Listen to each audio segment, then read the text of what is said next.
Ladies and gentlemen, so that the public has the full text of what we just said twice already, I'm going to read it a third time to make sure that it's recorded correctly. So, good morning, everyone. For the third time, the Committee on Finance is hereby called to order. The time is 10:09 on Monday, November 15th, 2021, and pursuant to applicable law and my determination that attendance by remote means is necessary, because an in-person meeting is not practical or prudent due to the declared public health disaster caused by COVID-19, this meeting is conducted by video conference. For questions during the meeting, aldermen should use the raise your hand function to indicate they have a question, and members of the committee shall be given preference. If you wish to make a point of order, point of information, or point of clarification while one of your colleagues is speaking, please use the raise your hand function or unmute your phone if you are on a cell phone. We now will have a roll call to establish quorum. Please unmute your mic when your name is called, and please note that your yes, here, or present response will be deemed to be a yes vote when the quorum roll call is used as a reference vote for later items. And we will start out with Alderman Hopkins. Present. Alderwoman Dowell. Here. Alderwoman King.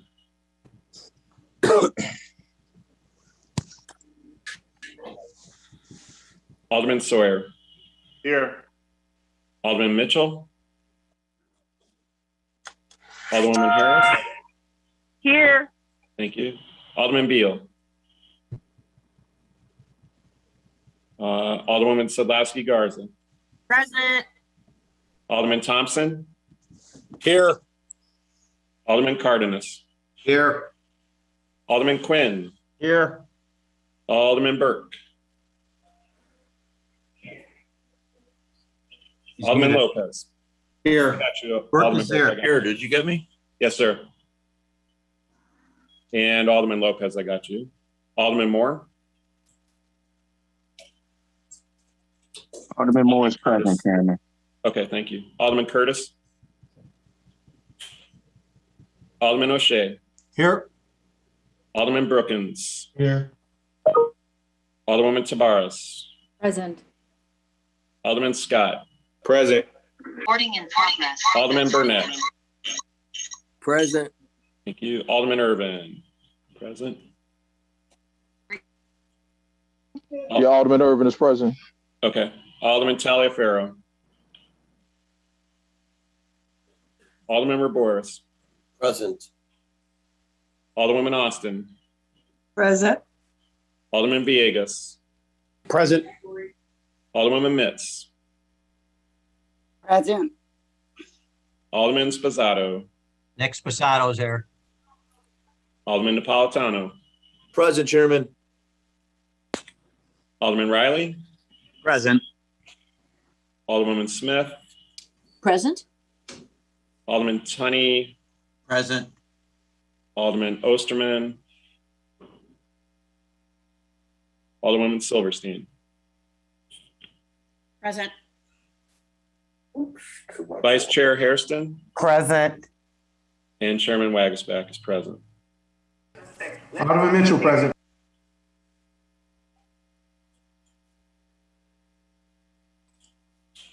Alderman King is present. Okay. Mitchell and Alderwoman King. Alderman Cardona. Alderman Cardona. Thank you. Let me just run through the list. Alderwoman Nugent.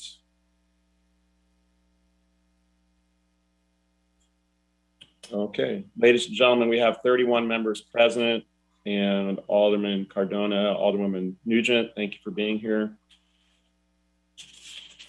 Ladies and gentlemen. Non-member.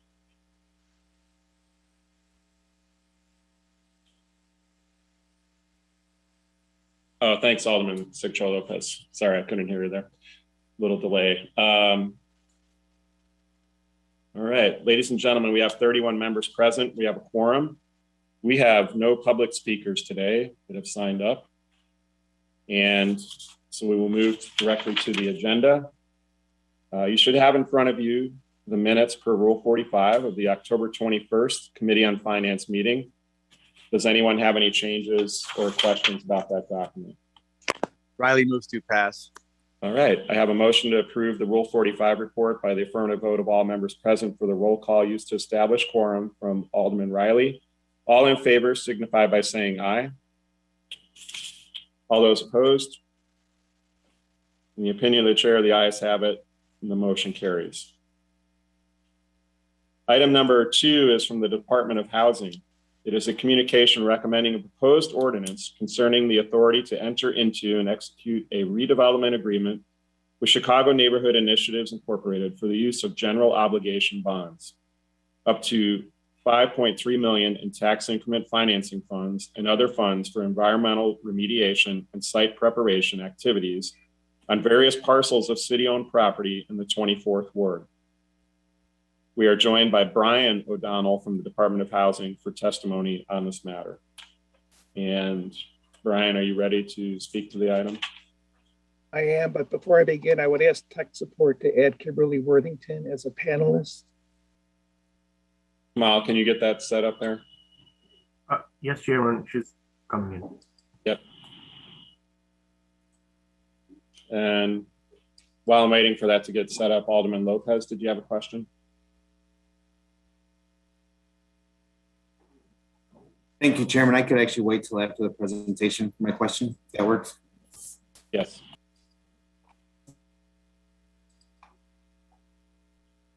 All right. Can everyone see the screen there? I think so. 24th Ward, Alderman Scott's document. All right, Brian, are you set? I am set. Go Good ahead. morning, Chairman Wagsback and committee members. For the record, my name is Brian O'Donnell, representing the Home Ownership Bureau of the Department of Housing. Also present online today are Kimberly Worthington, AIS Deputy Commissioner, and David Doig, President of Chicago Neighborhood Initiatives, or CNI. In late October, the full City Council approved the sale of 100 lots to a joint venture between Lawndale Christian Development Corp. And Chicago Neighborhood Initiatives. The ordinance before you today is related to the preparation and environmental remediation of those lots, so that when the city conveys a lot to the joint venture, the lot is ready for construction of a home like one of these pictured. This is a new approach to affordable housing development in Chicago, and it is an approach about which the Department of Housing is excited. The Reclaiming Chicago Housing Initiative is launching in the 24th Ward, where the alderman is Michael Scott Jr. The lots generally are between Roosevelt Road, south to Cermak Road, and Albany Avenue, west to Christiana Avenue. 2/3 of the lots are in the Midwest TIF and 1/3 in the Ogden-Pulaski TIF. For the evaluation of lots by AIS, the city grouped lots into 3 types based on the results of Phase 1 and Phase 2 environmental site assessments, or ESAs. First, those needing no remediation based on the results of the ESAs, and at the moment there are 36 such lots. Second, those needing remediation that can be overseen by AIS. If the alternative environmental review, or AER, option is offered to CNI, they can choose to follow the city's requirements in lieu of enrolling the parcels in the state remediation program. Presently, there are 13 such lots. Third and last, lots which need to be enrolled in the state's SRP program, of which there are currently 3. Parcels are determined to either require SRP enrollment for the city's AER process based on the results of Phase 2 ESAs. All lots will receive benefits from the work at the first bullet point. The second bullet point adds the work overseen by AIS under the AER process. These lots have contamination that is typically seen in Chicago and can be addressed with basic engineered barriers.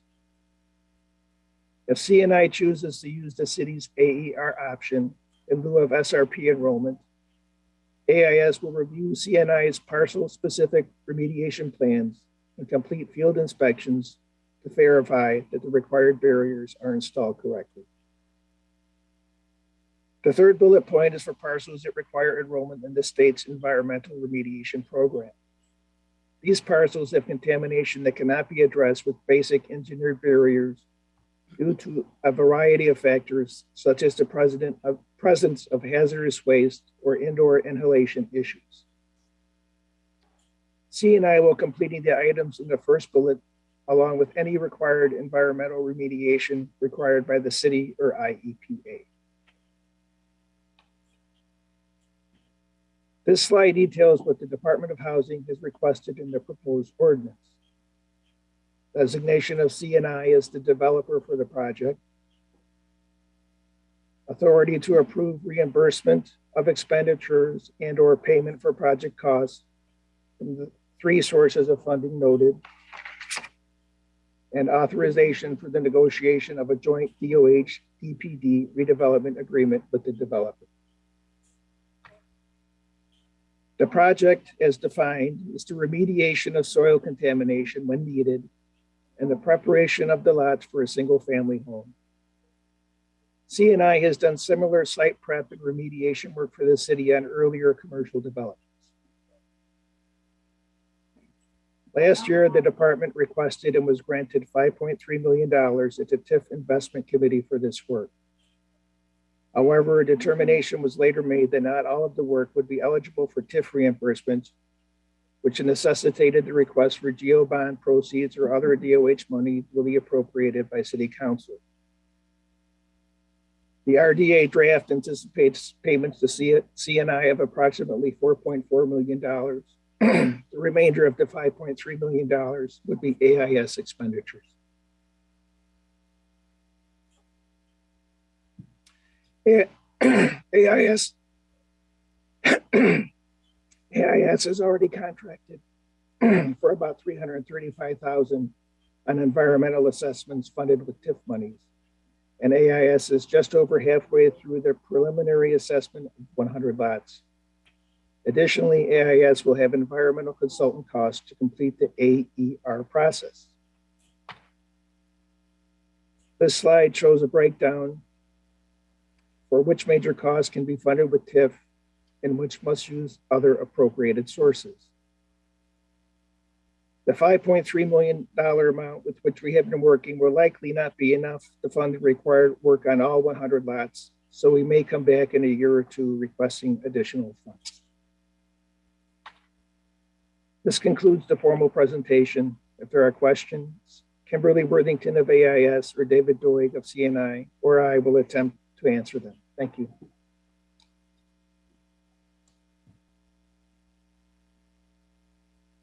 All right. How's that, ladies and gentlemen? We gotcha. Okay. New computer. 1 second. All right. Alderman Lopez, thanks. Go ahead. Thank you, Chairman, and good morning, members of the committee. Actually, I was reading your lips while you were muted, and I was thankful that you said what a wonderful alderman I am. So I appreciate that. No, it's just, let's just get out of the way because I got to get this and I got to lunch. Alderman Cardenas, you were unmuted. Thank you. Floor is yours, Alderman Lopez. You're a nice alderman. But I was saying, get a new computer. Go ahead, sir. Thank you, Chairman. Lunch notwithstanding, good morning, everyone. Actually, I'm thankful to see that we're moving along with this project. But I had a question with regards to the ordinance. Section 2.02 on page 31 of the ordinance. Chairman, second paragraph, it deals with city resident construction worker employment requirements. And to paraphrase the first paragraph for the edification of my colleagues, basically speaks to hiring city residents to do the work. Up to 50% of total work hours by persons on the site project shall be performed by actual residents of the city. But the second paragraph following that states, and I quote, developer may request a reduction or waiver of this minimum percentage level of Chicagoans as provided for in section 2-92-330 of the municipal code in accordance with the standards and procedures developed by the Chief Procurement Officer of the city. Can anyone from DPD tell me how many times developers have activated this waiver ability on projects such as this?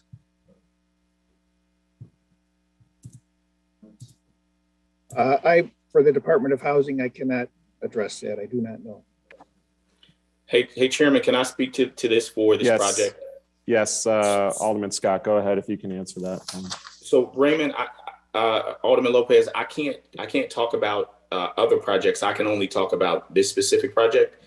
And what I know is the community partner there is Lawndale Christian Development Corporation, and Richard Townsend, who is a community developer in his own right and a community resident.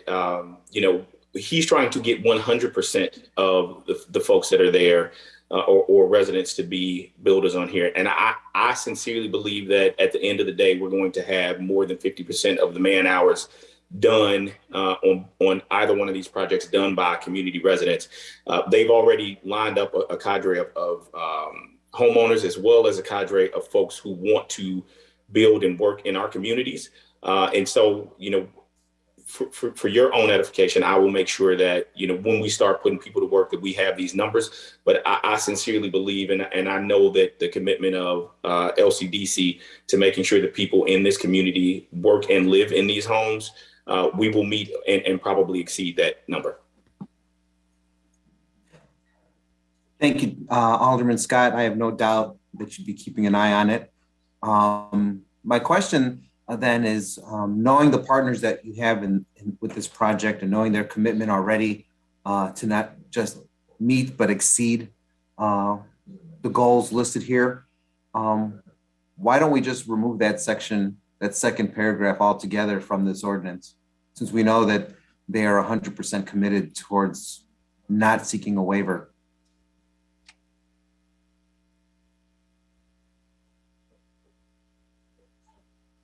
To whomever would like to answer that question. This, for the record, this is Brian O'Donnell. I believe that's standard language in all such city contracts. And because if for some unforeseen reason CNI fails to meet the 50%, then there's a process in place to assess a penalty. Okay. I think, Chairman, I would love to start seeing some of these contracts limiting the ability to seek waivers, especially when we're putting our taxpayer dollars on the line. I know not only this item, but the following item both has the same language in the same location, in the same paragraph. And I'd love to see a discussion with DPD and housing to see what we can, and procurement, to see what we can do to start limiting the amount of waivers and ensuring that we are fully committed towards meeting our residential participation requirements. Thank you. Okay, thank you. Alderman Osterman, I don't know if you want to speak to that directly too. Well, I want to make sure you get a computer. So if there's any money in the finance budget, let's take care of that so we can run these. I just want to lend my support to the project as a whole. I think that this is in the 24th ward, and I hope Alderman Scott will speak to it, but the land sales for this project came through the Housing Committee. This is a really transformative project, I believe, and one that we should look to replicate around the city, trying to make sure that the money is there to clean the land, get these buildings, homes built, is really going to help stabilize North Lawndale and really help grow. So I think of many of the issues that we deal with, this is the one that I think is one of the most transformative and has the best potential.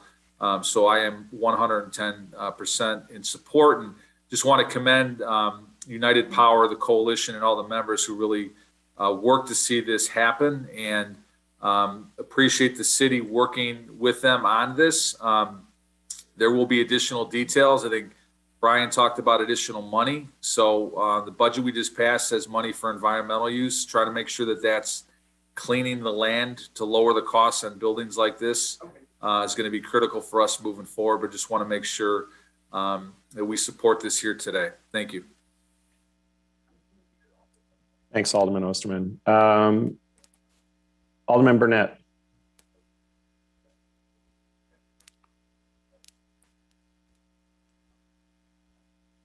Chairman, so first of all, I want to commend Alderman Scott on this effort. I think this is great. I commend United Power, all the organizations involved, Lawndale Christian Organization with David Doig coming back to his roots. Can you hear me? Yes, go ahead. I'm sorry. Yeah, you froze up so for a second. I appreciate David Doig coming back to his roots. He started on the west side, went out to Pullman. Now he's coming back to the west side. Maybe he'll do something on the north side too one day. Also, I just wanted to ask, I see that modular building right there. And I also see the traditional building. One, who's building the modular building? And two, are these, and I may have missed this, are these going to be just single family homes, or are they going to be single family homes and 2 flats? They're all single-family homes. For the record, Brian O'Donnell. They're all single-family homes. The modular home is going to be built by Kinex. Kinex, okay. He's the one who just did the stuff over in with the Latino organization in Pilsen, Yes. was it? In back of the yards. Back of the yards, right. Yeah. Okay, fantastic. Good deal. Congratulations. Thanks, Alderman Burnett. Alderwoman Dowell. Thank you, Mr. Chairman. Good morning to the committee. Brian, just wanted to ask a couple of questions. So is this program through the city lots for working families? Is this the program that this is under the auspices of? What's the policy related to the expenditure of taxpayer money for environmental remediation? So it is not under the City Lots for Working Families program, because that program, while it sells the land for $1 and offers some fee waivers, I can't hear you. I'm sorry. Can you? Is this better? That's a little better. Go ahead. Okay. My computer fan is going very loudly for some reason. So the City Lots for Working Families program doesn't allow any other city funds to be spent on anything other than the write down of the lots for $1 and some permit fee waivers. So this development is not going through the City Lots for Working Families program. Okay, so are other housing initiatives, for example, the ones in my ward, which are parades of homes where we have remediation issues, is this a strategy to reduce the cost for the purchase of these homes? Sure. You may recall, Alderman Dow, that I don't know if it was 2019 or 2020, we agreed to escrow the money the city was getting from the sale of the land to help fund the remediation costs for those homes. Okay, so this is a similar approach. To a point. So the work that CNI will be doing is going to result in a foundation being built on all of the lots, so that either the traditional home, which is going to be built by breaking ground, can be built immediately, or the modular home can be sited on the foundation. So it's a little different, but in spirit, it's the same. And what's the price point on these homes? I believe they're trying to hold them to $250. David, is that correct? Yeah, we're looking at about $220 to $230 once you strip out the David, could you David, could you Yep. State your name and Yep. who you David represent? Doig, Thank you. David Doig, President of Chicago Neighborhood Initiatives. Thank you, Mr. Chair. Yes, these will sell for $220 to $230. That's with the cost of the remediation and the site work stripped out. So they're about $270, $280 all in. And then when you strip out the site work and the environmental costs, we can get these down to like $220, $230. Okay, well, I just want to congratulate my colleague. I think anytime you can bring a home at this, looking at these homes, just from the pictures, anytime you can bring a product like this to the market, which would be helpful to families who want to stay in the city, in a community that is on the uprise at this price point, I think it's great. And so I wanted to just congratulate and Brian, look to work with you to bring that same energy to the South Side. Thank you. Thank you. Alderman Urban. Alderman Urban. Thank you, Mr. Chairman. I too wanted to congratulate my colleague to the South on this initiative that he's doing on the these houses. My question honestly was answered. I didn't know if the traditional house was also modularly built, you know, just with a different style. I know they can do a lot with these prefabricated items, so I didn't know if they were different. So, but that question has been answered, but I did want to congratulate him on that. And also, you know, continue to work with the Department of Housing to not just, you know, focus in one area, but look at the entirety of our city to bring these type of affordable options to residents, not just in one part of our city, but all over. But you could just move a few blocks to the north and make that happen. So, but again, we just want to thank Housing for their work. I want to thank my colleague for his tenacity on keeping this up and going, and wish them success on this project. Thank you, Mr. Chairman. Thank you, Alderman. Alderwoman King. Yeah, thank you, Chairman. Just a quick question. Is there a ceiling for which the price point can go to? Meaning, I assume, you know, the sale of the land and remediation and things are being discounted. So is there, you know, a ceiling for the sale of the land? I know Mr. Doig just gave kind of a range in terms of the sale of the homes, but is there something that precludes them from selling it at $500,000, for instance? For the record, this is Brian O'Donnell. Alderman King, I was less involved in the ordinance for the land sale. I believe all of our single family programs cap sale prices at 120% of area median income. They have to be affordable to a household at 120% of area median income. I believe that this venture is trying to bring that lower. But what was in the land sale ordinance, I can't say, but I can get that to the chair, so you know. Okay, I don't know if the developer can speak to that or anybody else. Yeah, sure. Alderman King, this is David Doig with Chicago Neighborhood Initiatives. I mean, our whole mission here with working with Lawndale Christian is to make sure that these homes are affordably priced for residents of the community. I think what's also, I think, interesting is in most of the areas where we're working on the west side, 240, 250, 260 is basically the market. That's kind of the going rate for single family homes in that market. So, you know, right now that's our target, and that's what we're focused on. We're both nonprofit, you know, organizations, and our mission is to deliver affordable housing at a reasonably priced home.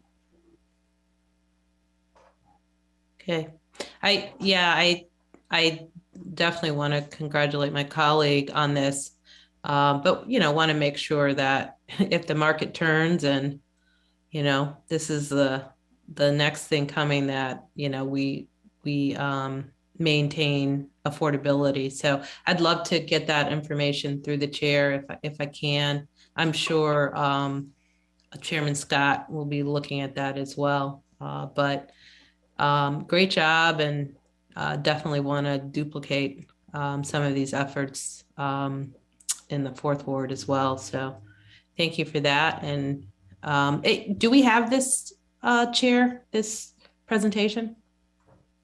Well, I was going to ask for the question that Alderman Lopez brought up. Much of these are addressed in the RDAs as well, but we will get this through the chair to all the members. Hey, Mr. Chair, can I speak to affordability as well? Oh, yes. I was going to have you close, but if you want to jump in. I'll wait then. I'll wait. Alderwoman King, you still have the floor there if you had any other questions. If we can get this presentation, that would be great. And yeah, again, congratulations. Okay. Are there any other questions for Mr. O'Donnell and Mr. Doig? Then I'll have Alderman Scott speak to the item as well. Thank you. Thank you, Mr. Chair, and thank you, members of the committee. Want to reiterate my support for this project. I think it is a great project that is going to happen in the 24th Ward. It is a culmination of a lot of hard work from a lot of people in the community, and this is a community-built effort. Richard Townsend, who is the director of LCDC, put together a small coalition of homeowners in the ward and created the first homeowners association that was ward-wide. And so he brought a coalition of folks all around the ward. And then they started thinking about how can they bring value to their homes, and landed on a partnership with United Power, who has been a champion in our community to make sure that this has happened. And then also brought CNI in, and David, as you know, has done a lot of work across the city, but he started in North Lawndale and figured out how can we bring affordability to the community. And that is key, affordability. And the reason why, one, we've come back to finance and why we've put so much money from TIF in is to make sure that these houses are built with affordability in mind. As you know, and as we talked about, and I probably said it in budget a couple of times, when you go on city lots around the city of Chicago, there's often some remediation that needs to be done, or a foundation that is there. And so the first part of the $5 million that we went, the first bite of the apple was just for remediation, so to make sure that we have remediation. But as we've done further studies in and around the community, there are things that are not TIF eligible that need to be pulled out. And so this is what that extra money is to make sure that the pad for these houses, that they can go right in, they can build these houses and not have any trouble. And that is where you're going to remove a lot of that cost or that burden that will go on to the homeowner by having a pad ready location. And so we have 100 of these, or we will have 100 of these pad ready availability. And depending on what an owner wants, whether they want a stick build or whether they want a modular house, they will be able to get that. And if this program works, hopefully we will get to 1,000. The goal is to get to 1,000. Anybody who knows anything about North Lawndale knows that in 68, when the riots came, they tore up a lot of our commercial districts, as well as burned a lot of homes, and we have not gotten back since then. And so my effort has been to develop housing in that community. We have another development that's going on Troy. We just did another development that we're doing on Albany and Troy. And this is the culmination of all of that, 100 new houses in our community. And so I'm just so proud of this project. I'm so proud of the community for their hard work behind this. And I would ask the members of this community, the members of this committee for their support. Thank you, Mr. Chair. All right. Thank you, Alderman. And with that, may I have a motion to approve item 02021-4751? Alderwoman King. Alderwoman King, by the affirmative vote of all members present for the roll call used to establish quorum, moves for approval of this item. All in favor signify by saying aye. Aye. All those opposed? In the opinion of the chair, the ayes have it and the motion carries. Congratulations, Alderman. And before we move on to item number 3, Alderwoman Silverstein, I see you're present. Are you, let's see,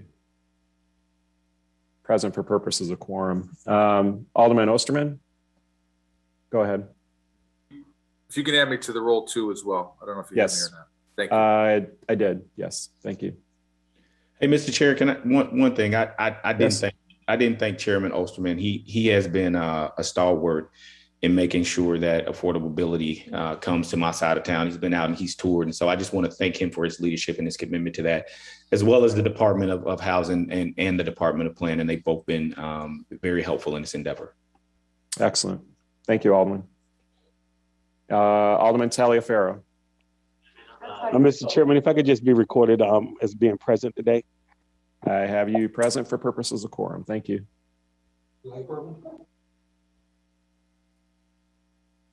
All right, ladies and gentlemen, moving on to item number 3.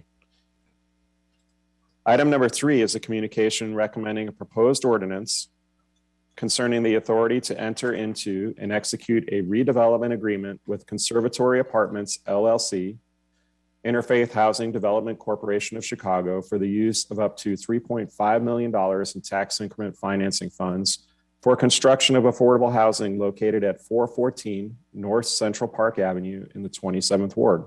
We are joined today by Jim O'Connell from the Department of Housing for testimony on this matter. And Jim, looks like we're set with the presentation there. So whenever you're ready, if you'd like to go ahead, and then we'll have Alderman Burnett close discussion on this item. So can everyone see my screen? Can you hear me? Yes, we can.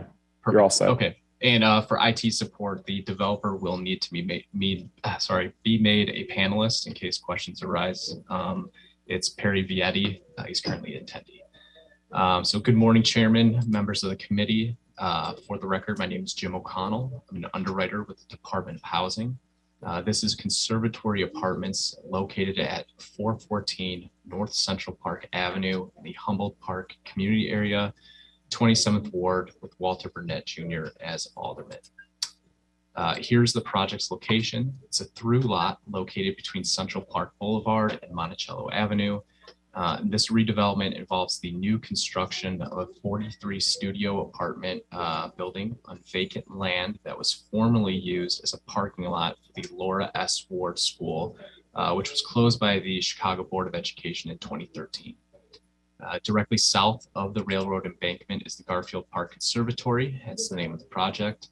And there's a number of transit options for residents nearby, but principally the CTA Conservatory Green Line Station, which is 2 blocks south along Central Park Avenue.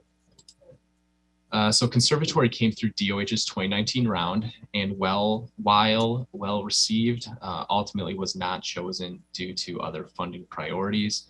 But they since applied to IDA's funding round, where they received roughly $7 million in federal trust funds and are now back with a TIF request of $3.5 million for gap financing. So I have a slide capturing this later on, but the project will be a 4-story new construction building with a deep affordability skew. Half of the 43 units will be at 30% AMI and the remaining half at 50%. And the project is partnering with the nonprofit Deborah's Place, which will provide permanent supportive housing. So it will serve homeless individuals with chronic disabilities, as well as individuals from the Illinois State Referral Network. And as an interesting note, Conservatory will meet all the passive home requirements, meaning it will have a dramatically reduced carbon footprint due to an airtight design. And the building is expected to then be certified by the Passive Housing Institute. So Department of Housing is excited about that.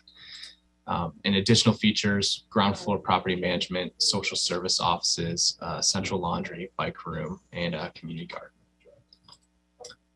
The owner and developer will be a project-specific entity named Conservatory Apartments LLC, but in effect, it's Interfaith Housing Development Corporation, which is a CHODO, which is pretty well known DOH. And with Interfaith Management Services, an affiliate of the developer, acting as property manager. And following the bidding out of the project for the 3 general contractors, McShane Construction is ultimately chosen, with Harley Ellis Devereaux, or HED, as the acting architect. So the developers had formal community meetings with immediate neighbors, but a large majority of the community engagement occurs via Deborah's Place.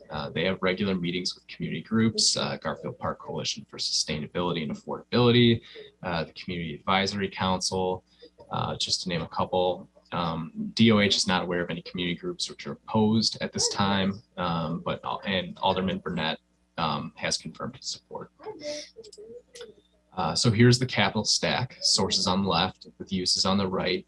Let me know if you have any questions. The TIF ask comes in at 3.5 million or 29% TDC, and is the only city source of financing for this project.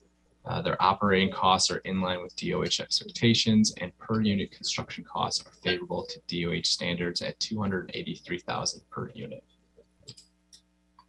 The current TIF ask is below the estimated 5.2 million in eligibles. And since the developer will adhere to MBE, WBE, and city residency requirements, there's an estimated MBE and WBE participation, minimum participation of 2.8 million and 654,000 respectively.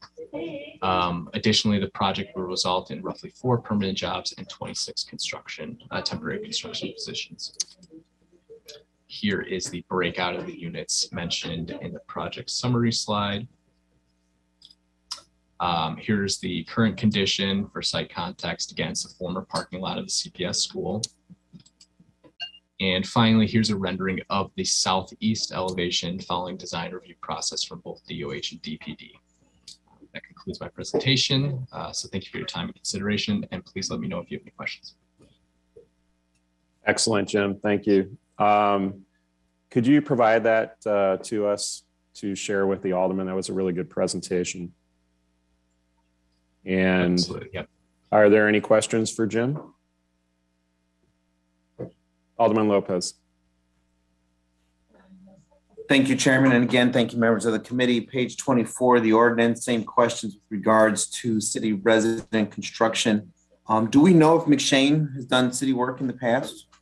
McShane's been active on quite a few DOH deals, yes. And have they used waivers to get around city residency work requirements in the past?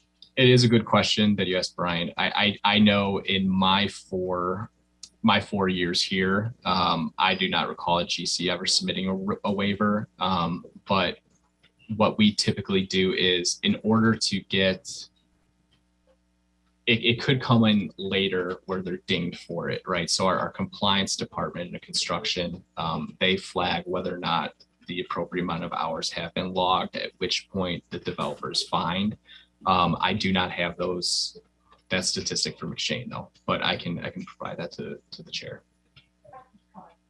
Okay, Chairman, if we could get the information from McShane Construction to see if they have in fact either A, applied for waivers in advance of completion, or B, been fined post-completion for failing to comply with the residency, I'd appreciate that. Yep, sounds like what Jim's going to provide. So thank you for that response, Jim. Sure, absolutely. Just get it, if you could get it through the chair, that would be helpful. Can do. And thank you. You're welcome. Any other questions for Jim while we have him? All right, well, I'll go to Alderman Burnett. Alderman Burnett, would you like to say a few words on this item? Sure, thank you, Mr. Chairman. McShane actually is doing the couple of projects in my ward. They just did a project over in Cabrini Green where they hired a lot of residents, and they're doing a project right now over in the West Haven area, which is the former Henry Horner area, which they are hiring residents, and they're doing a project for the organization in my ward for the blind over on Roosevelt Street, which they're hiring residents and joint venturing with an African-American contractor. So in our ward, we're going to try to make sure they do everything that's right. Interfaith is a very cohesive organization. They work very well with the community. Matter of fact, they built a building in my ward over in the West Loop area, for which a lot of residents were against. And now the residents don't even know that the building is there. Deborah's Place is one of my favorite organizations. Matter of fact, years ago, I think myself or my wife were both on the board at Deborah's Place, and they help a lot of women, with the challenges. I think it's something we need more of these type of housing throughout the city of Chicago to help folks that need help. Thank you. Thank you, Alderman. Yeah, we had Deborah's Place in the 32nd Ward and talk about an excellent provider of services. I think you can't ask for much better in terms of the work that they've done, and this would be a perfect project for them to be part of. Actually, we have a question from Alderman Irvin, or a comment first. Yes, thank you, Mr. Chairman. I also, you're having a lot of action on the west side today, so I have to congratulate my colleague, Alderman Burnett, to my north, and keeping all of this great affordability coming to the west side and to our city. And again, as we stated previously, let's try to make, create these affordable opportunities throughout our city in its entirety. So again, congratulations to Alderman Burnett. Leave some money in the tip for a brother. Thank you much. All right. Thank you, Alderman. Alderman Scott. Thank you, Chairman. I too wanted to congratulate Alderman Burnett for his hard work. He does a lot of great things on the west side of Chicago. And so be remiss without saying congratulations to him for another development. So just thank you. All right. And with that, Alderwoman Austin moves to approve this item 02021-4752 by the affirmative vote of all members present. For the roll call used to establish quorum, all in favor signify by saying aye. Aye. Okay. All those opposed?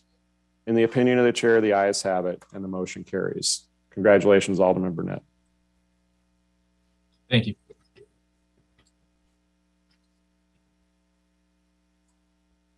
Thank you, Jim. And if you could send that through, it would be helpful. Thank you. All right, ladies and gentlemen, moving on to the Department of Law. We have a communication from the Department of Law. This is item number 4, the monthly report of judgment, verdicts, and settlements from the Department of Law for the month of October will be placed on file with the clerk.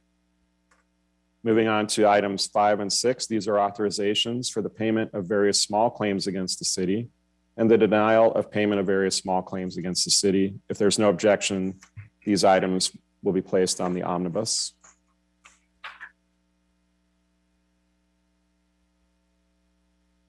And item 7 is a proposed order for a tag day permit on behalf of Children International Incorporated for a citywide tag on this, November 18th through December 31st, 2021. If there's no objection, this item will be placed on the omnibus. And ladies and gentlemen, this concludes the regular agenda of the Committee on Finance, and we will now move to the supplemental agenda. And today we have, as always, Jeff Levine from the Department of Law. Ladies and gentlemen, we have 6 proposed orders. Actually, we'll have 5, I believe, unless Jeff says otherwise. We will be holding item F.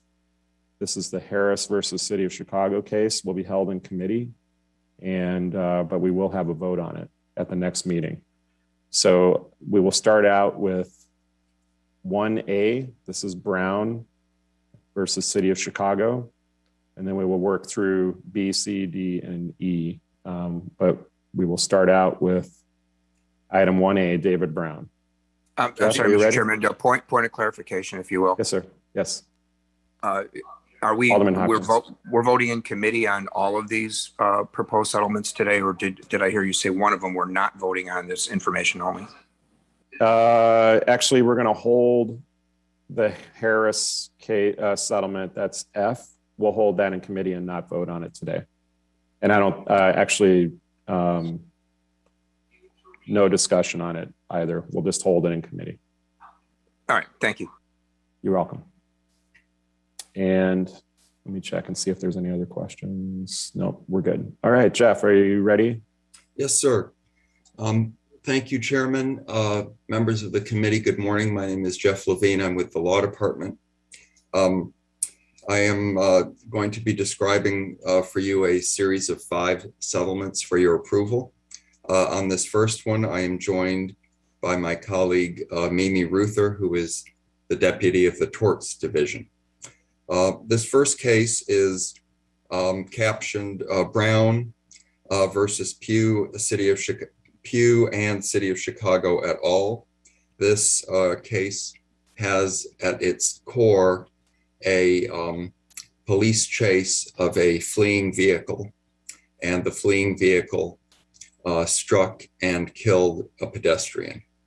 We are recommending a proposed settlement of $2 million for this case. The events arose in May of 2018. On the afternoon of May 10th of 2018, two officers were on patrol in a marked SUV in the 6th District when a gray Nissan sedan with 3 occupants pulled alongside.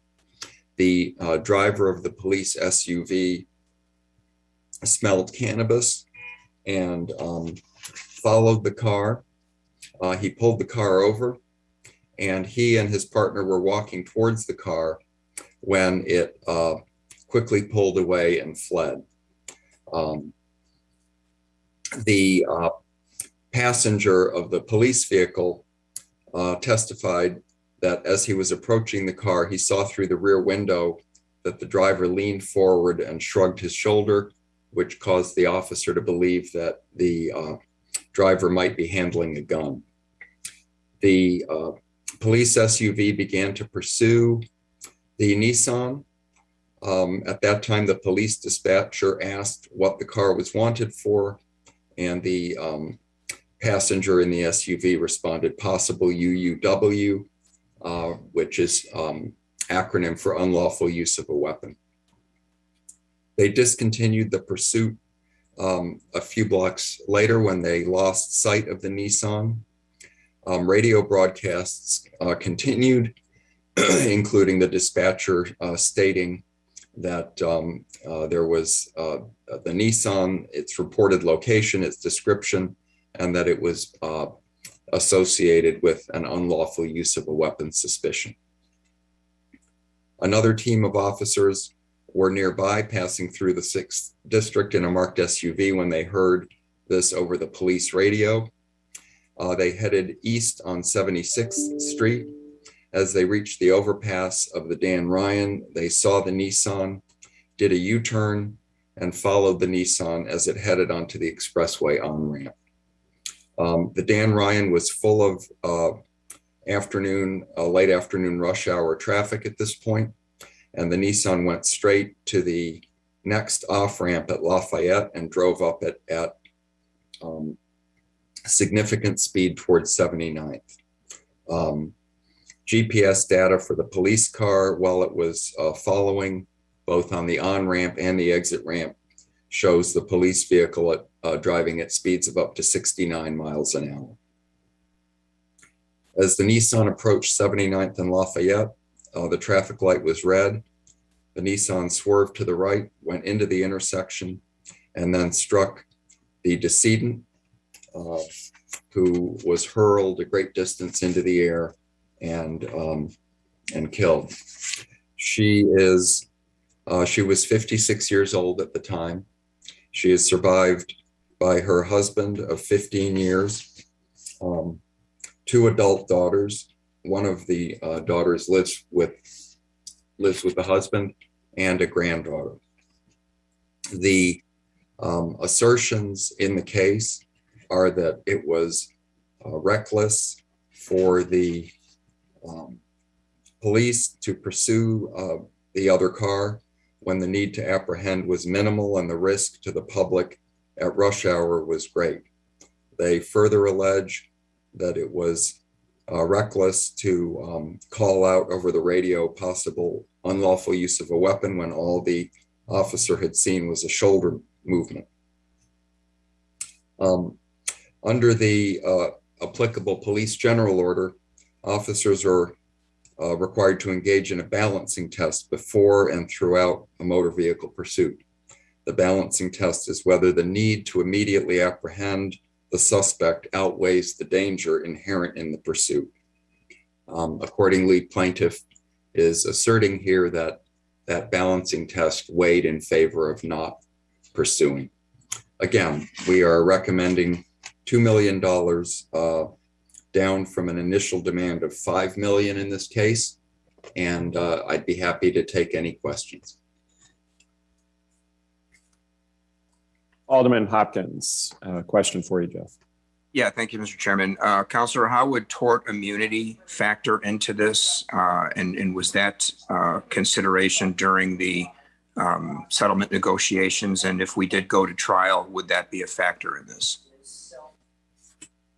I do not believe that, well, Mimi, do you have any comments on that? I think my colleague would be more familiar with the scope of the Tort Immunity Act. Yes, thank you. Good morning, Alderman. Tort immunity in this case provides that the plaintiff would have to prove willful and wanton conduct. There's no absolute immunity in this situation. And so the plaintiff was alleging that it was willful and wanton, which is defined as utter indifference or conscious disregard for the safety of others or the officers to engage in the pursuit under the circumstances, considering the time and location and the volume of traffic. So not an absolute immunity, but the plaintiff, in conformity with that section of the Tort Immunity Act, pled willful and wanton conduct, which is what the immunity provides. If they don't, they can't succeed just proving negligence, they have to prove willful and wanton conduct. Thank you. Thanks, Alderman. Alderman Osterman. Quick question. When the individuals were apprehended after the accident, was there a firearm in the car? No. Okay. Thank you. Thank you, Alderman. Alderman Thompson. Thanks, Chair. Thank you, Jeff. So is this, do we have in-house or is this outside law firm defending the city? This case was handled in-house, I believe. Mimi, can you confirm that? That's correct. Okay. And the original demand was $5 million? Yes. Okay. No further questions. Thank you, Chair. Thank you, Alderman Thompson. Alderman Lopez. Thank you, Chairman. Sorry, good morning. Alderman Raymond Lopez. Sorry. Go ahead. Still me. Thank you, Chairman. And good morning, Jeff and Mimi. I'm assuming Mr. Pugh, who is the originator of all of this, is not paying nearly as what the city of Chicago is paying, correct? That's correct. The plaintiff, Pugh, was driving. He had borrowed the car from a woman. The plaintiff also sued her, and her insurance company paid $90,000 in contribution to the overall case. Pugh, based on our information to date, Pugh, who is currently in prison, does not have any assets that would be in any way meaningful here. So my heart goes out to the family caught in the middle of this.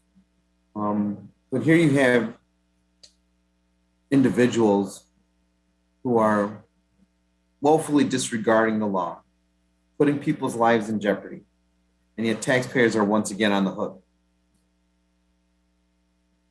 I understand, and I'm not going to go into another conversation about what we talk about every time these settlements come up, but it just pains me that we are constantly the biggest target because we have the biggest checkpoint.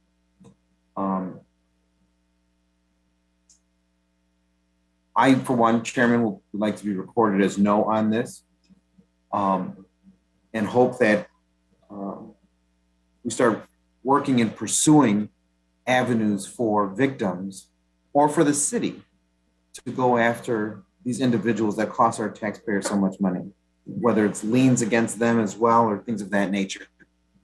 Because we have to come up with a different solution. We can't just be throwing money out there. An innocent person's life was taken, but for someone who clearly has no regard for human life to not be equally responsible or having to pay is just abhorrent to me. So thank you, Chairman. Thank you.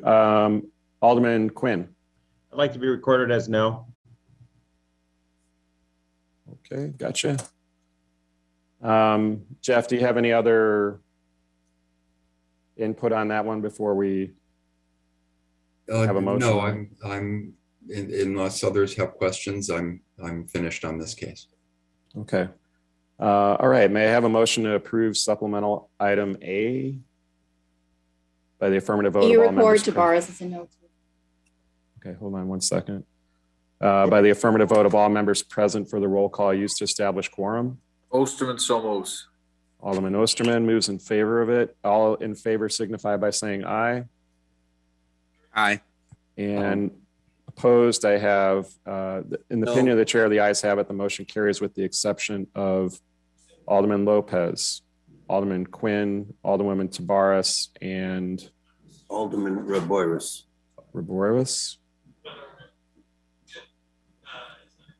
Okay. With the exception of those four aldermen, the item passes. Thank you, Jeff.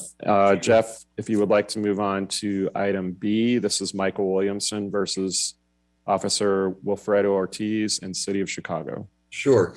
And Mimi, thank you for your help.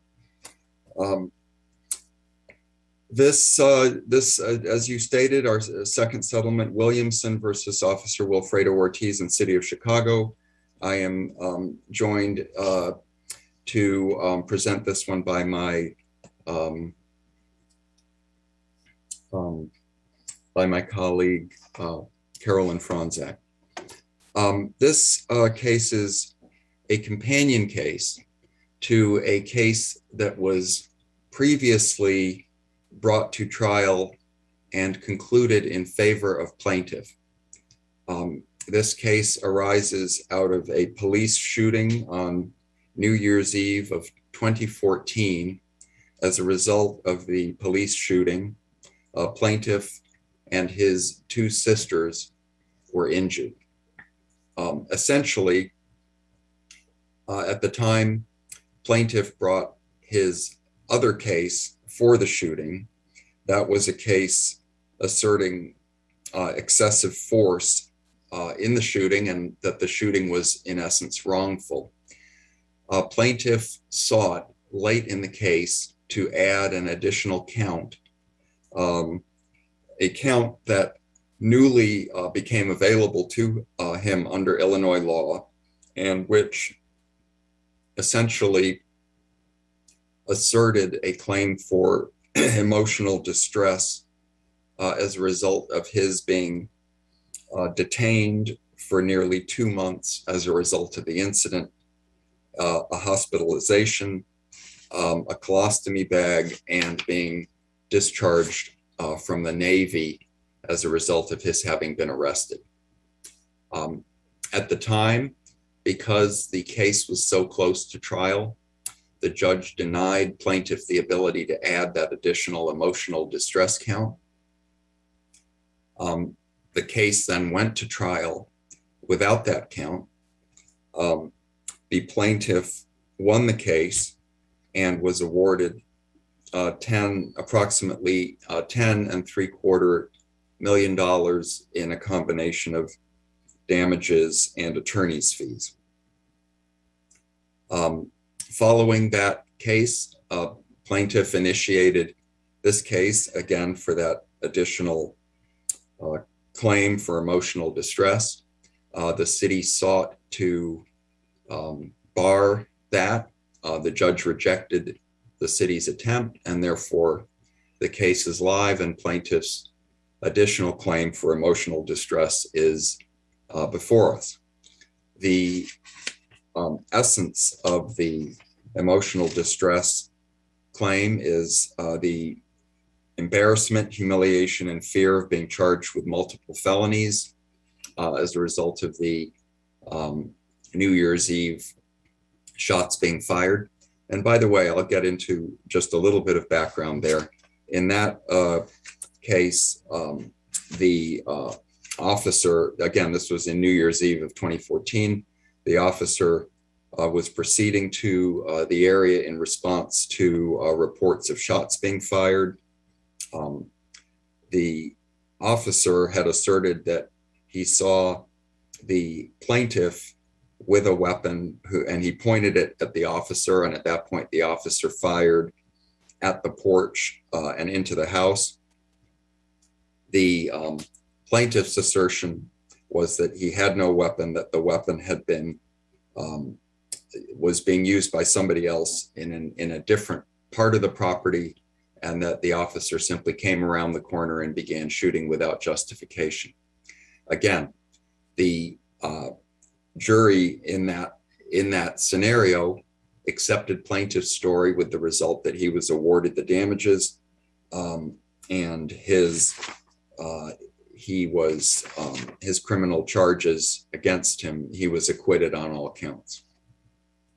So again, on this additional count, he is seeking recompense for the embarrassment of being charged with the felonies, the anxiety of a felony conviction if convicted, being treated as a dangerous criminal while seeking to recover from multiple major surgeries during 10 days at the hospital, incarceration at the Cook County Department of Corrections while confined to a wheelchair and wearing a colostomy bag as a result of his gunshot injuries, and the fact that the Navy terminated his 8-year naval career because of his being charged with a crime. The demand on this case to settle was $625,000. The law department is recommending a settlement of $250,000 to conclude this matter. Again, initial demand of $625,000, and we are recommending $250,000. I'd be happy to take questions. Thank you, Jeff. Alderman Roboris. Jeff, is this the case where there was punitive damages for $250,000? Actually, this case had punitive damages of $500,000. All right, thank you. My vote is no on this, Chairman. Okay, Alderman, thank you. Any other questions for Jeff on the Williamson settlement? All right, I'll have Alderman Burnett makes a motion to approve supplemental item B by the affirmative vote of all members present for the roll call used to establish quorum, with the exception of Alderman Roboris. Any other alderman wish to be recorded as voting no? All right, with the exception of Alderman Roboris, this item passed, the motion carries and the item passes. All right, Jeff, if you want to move on to C, Central Austin Neighborhood Association and ACLU of Illinois versus City of Chicago. Thank you. And I'm going to, I will be joined by my colleague Taisha Dixon in presenting this case. This case has been pending for a decade. This case was filed in 2011. It was brought by the ACLU of Illinois and also a group called the Central Austin Neighborhood Association. The lawsuit claims that the police department is in violation of the Illinois Civil Rights Act because there are alleged racial and ethnic disparities in the time it takes to respond to 911 calls for emergency services, and that these disparities are based on the population of the neighborhood or district served. In this case, as I said, it was filed in 2011. It underwent motion practice until 2013, at which point the court found that the case could move forward. The parties engaged in discovery, which was exceptionally voluminous because it included enormous amounts of data from the Office of Emergency Management and Communications, their computer-assisted dispatch system, a significant amount of documents related to staffing and deployment, and a significant number of depositions of CPD, and OEMC staff. In late 2016, the parties agreed to stay discovery and explore the possibility of settlement. During these discussions, the city entered into the federal consent decree, with which I think all members of this committee are familiar. The consent decree's provisions relating to CPD staffing and unity of command form a mandatory overlay over other deployment considerations. The terms of this settlement are as follows. The plaintiffs will dismiss their complaint. In exchange, the city commits to essentially 3 reporting obligations. The first is to set a benchmark goal for providing reports of responses to 911 calls and achieving a 70% response rate, or rather reporting rate in 1 year and 80% within 3 years.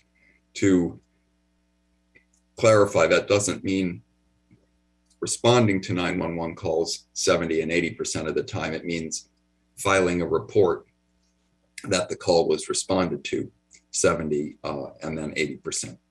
The second reporting element is consideration of equity and response times in the formulation of the new CPD staffing plan.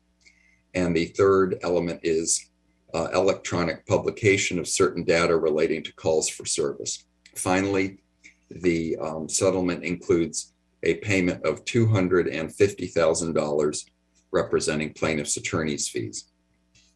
I will note that in light of the fact that this case is almost 10 years old and that it was vigorously litigated for several years, we estimate that plaintiff's counsel would claim approximately $1.5 million in attorney's fees if this case were to proceed to trial. So again, we're looking at a proposed settlement of $250,000 in attorney's fees, down from an estimated $1.5 million. Happy to take questions. Thank you, Jeff. We have a question from Alderman Lopez. Thank you, Chairman. Excuse me. Thank you, Chairman. So if I understand this correct, Mr. Levine, we are finally bringing this ongoing litigation to an end by agreeing to the settlement, correct? You're right.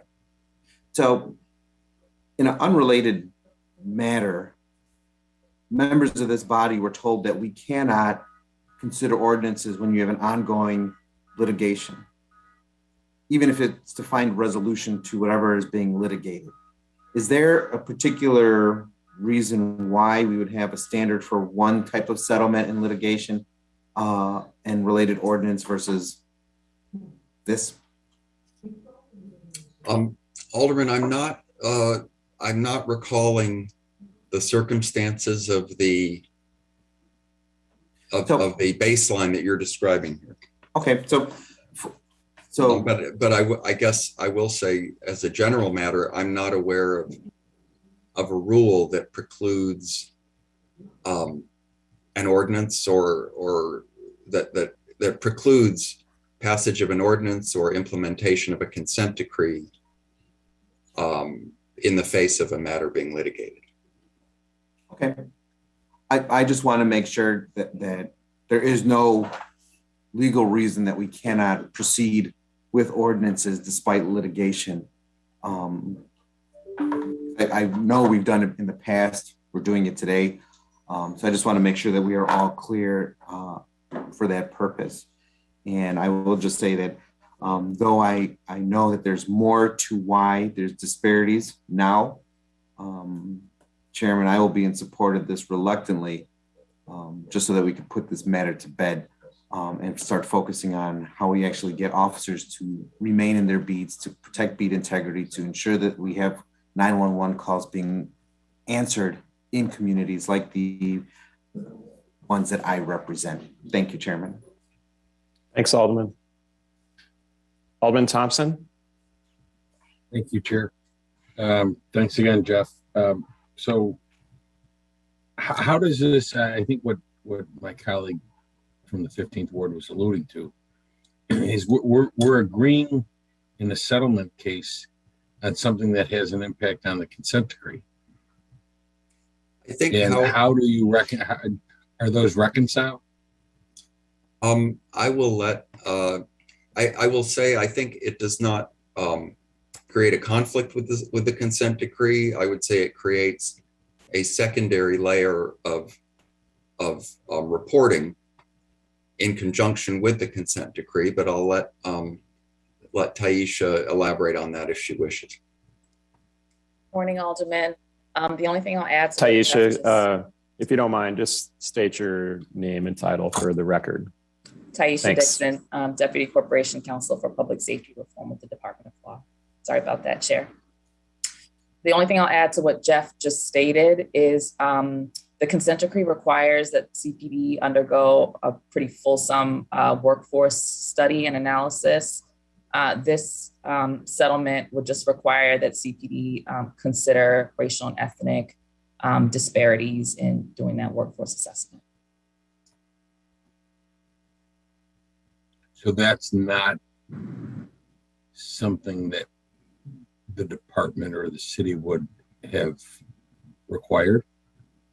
It's possible. The consent decree, it doesn't have, it lists a number of specificities that the city's required to consider, not all of them, of course. And so this is just an additional specificity the city will have to consider. Okay. So if we comply with a lot of this in the consent decree,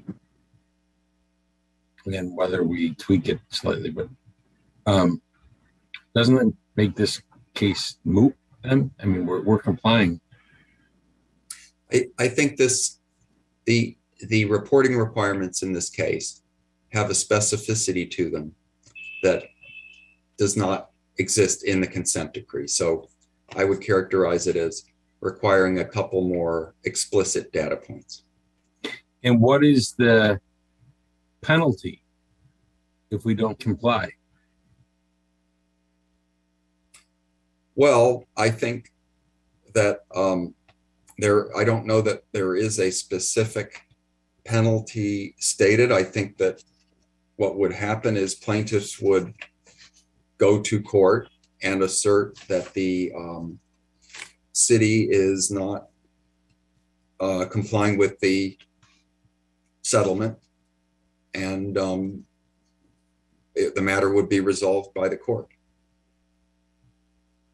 I mean, what my concern is based on historical. We don't always get from not only the police department, but from other people. We ask for data and reports that we don't get and we don't keep, and so on and so forth. And, you know, I don't want us to be in a position where the ACLU runs back into federal court, gets attorney's fees, and we're paying significant fines going forward.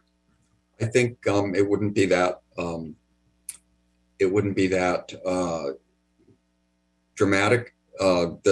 I'll quote you from the settlement agreement. It says, if any party believes there's been a violation, it may bring the claim to the attention of the court by filing a motion, provided that it has first notified the opposing party and provided a reasonable opportunity to consult, and if necessary, to cure the alleged violation. So I would suggest to you that things would proceed in a measured fashion with an opportunity to cure. Not knowing that language, that was my response. So now that I hear that and I'm more informed, I understand. Okay. God, it's just, this one bothers me. Okay, thank you. Thank you, Alderman. Are there any other questions? Okay. Thank you, Deputy Counsel Dixon, for being here today and for helping us out during the briefings as well. Appreciate it. And with that, may I have a motion to approve supplement item? So moved, Chairman. Alderman Lopez. Thank you, Alderman Lopez. Alderman Lopez makes a motion to approve supplemental item C by the affirmative vote of all members present for the roll call used to establish quorum. All those in favor signify by saying aye. Aye. Aye. Aye. All those opposed? In the opinion, Please record me. Go ahead, Alderman. Alderman Hopkins, please record me as no. Okay. In the opinion of the chair, the ayes have it with the exception of Alderman Hopkins. And was there anyone else on that? Alderman Raboy, you were okay with this one, right? I believe. Yes, sir. Okay. All right. With the exception of Alderman Hopkins, this item passes. Thank you. Thank you, Jeff. And we will now proceed to item D, Lavelle Taylor versus City of Chicago in the amount of $175,000. Jeff? Thank you, Chairman. I am joined by my colleague Jessica Felker in presenting this settlement. Taylor versus City of Chicago in the Northern District of Illinois. In this case, the plaintiff sued two former CPD detectives and the City of Chicago, alleging that the detectives fabricated evidence that led to his arrest and subsequent 1998 conviction for murder. In February of 2014, a federal court granted the plaintiff habeas corpus relief on the grounds that he had been denied his right to effective assistance of counsel under the Sixth Amendment. He was retried in May of 2015 and found not guilty following a bench trial. He had spent approximately 15 years in custody at that point. As Chairman Waguespack mentioned, plaintiff is seeking, or rather the law department is recommending $175,000 to settle this case, down from an initial settlement demand of $1.5 million. I'd be happy to take any questions. All right, Jeff, I don't think we have any questions from members on that. May I have a motion to approve item D? So moved. So moved by Alderman Thompson by the affirmative vote of all members present for the roll call used to establish quorum. All those in favor signify by saying aye. Aye. All those opposed? In the opinion of the chair, the ayes have it and the motion carries. All right, Jeff. Our last item is Johnson versus Winstead et al. And this is item E on the supplemental agenda. Thank you, Chairman. Again, Jessica Felker, my colleague, is helping me with this one. This is a reverse conviction civil rights lawsuit against 6 former or current CPD detectives. Plaintiff alleges that he was twice wrongfully convicted of a 2003 gang-related murder. He was incarcerated for a total of 5.5 years before his second conviction was reversed in 2014. He received a certificate of innocence in 2016, and he is, this is a proposed settlement of $300,000. We estimate that if the case were to go to trial, the attorney's fees would be a significant demand, $1 to $2 million per year of incarceration, and their attorney's fees could well approach $1 million if plaintiff were to prevail at trial, rather their demand for attorney's fees. So again, we are recommending $300,000 for this to settle this one. All right, thank you, Jeff. Are there any questions for Jeff on this item? Move to pass, Chairman. Oh, thank you. Alderwoman Smith makes a motion to approve supplemental item E by the affirmative vote of all members present for the roll call used to establish quorum. All in favor signify by saying aye. Aye. Aye. All those opposed? In the opinion of the chair, the ayes have it and the motion carries. And thank you, Jeff. That concludes the supplemental. Ladies and gentlemen, as I mentioned in the beginning, we are holding the Harris case in committee. hopefully going to have a vote on that next month, but it will be held today. So that concludes the supplemental agenda. And may I have a motion to adjourn? Posado, motion to adjourn. Oh, rushing on that one. All right. Thanks, Nick. Motion to adjourn. All those in favor signify by saying aye. Aye. All those opposed, unless you want to stick around, the ayes have it. And thank you, everyone. Have a wonderful rest of the day.